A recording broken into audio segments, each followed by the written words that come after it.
Okay, a few things I want to cover for you. First one is, how should we think about reporting for patient access and automation? So I think I let a lot of this out, but I will talk through some key metrics here briefly. So reporting can often have an AR-centered view, right? Everything is looked at in terms of discharge. Rethinking how our data, and especially understanding that data maturity occurs, right? The kind of information you have at point of scheduling, I would say, is a low level of maturity, right, in your data.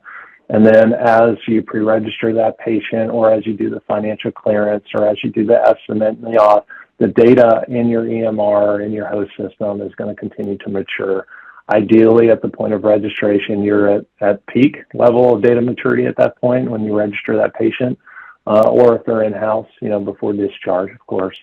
But you got to look at, from a patient access perspective, you got to look at that data maturity instead of looking at it just post-discharge on the outcome, because it's not going to tell you a lot about where the breakdown occurred, or at the point of scheduling, or at the point of financial clearance, what was the value of that data even at the point of registration, right? So I already mentioned the automation rates for eligibility, estimate, and auth.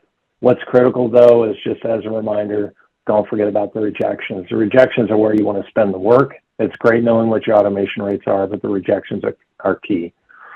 Understanding your adoption for each. How is your staff, and understanding, and we'll talk about change management here in a minute, how is your staff using the application? Are they using the application? How do you know that? Do you have a metric for it?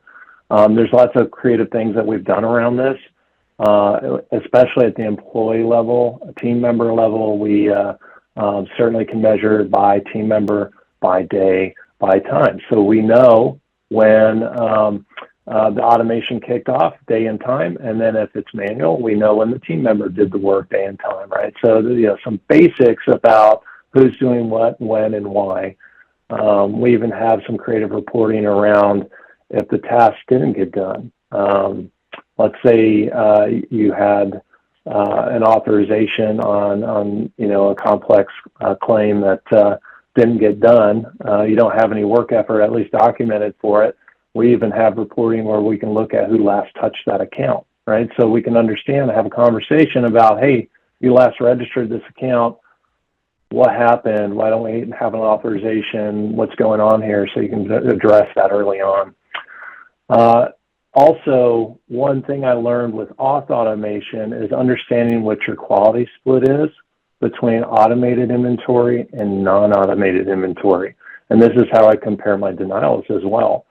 So it helps to understand and build adoption if your automated column isn't at least the size or the same as your non-automated column, because it begins to apply pressure. Well, why didn't you automate it?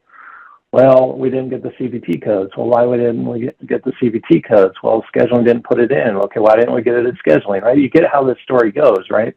So there's that quality split, and measuring that automation rate week by week by week is critical for the success overall.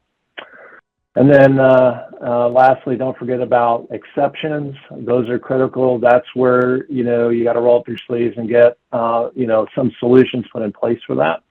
And especially around your RPA in terms of understanding when is it working, when is it not working. If it's not working and you have that exception, you want to understand why. Is there something different you need to do? It could just be payer maintenance. The payer was down, but what do you need to do to improve that? So health of the account, the team member, static reporting, automation rates is pretty key overall for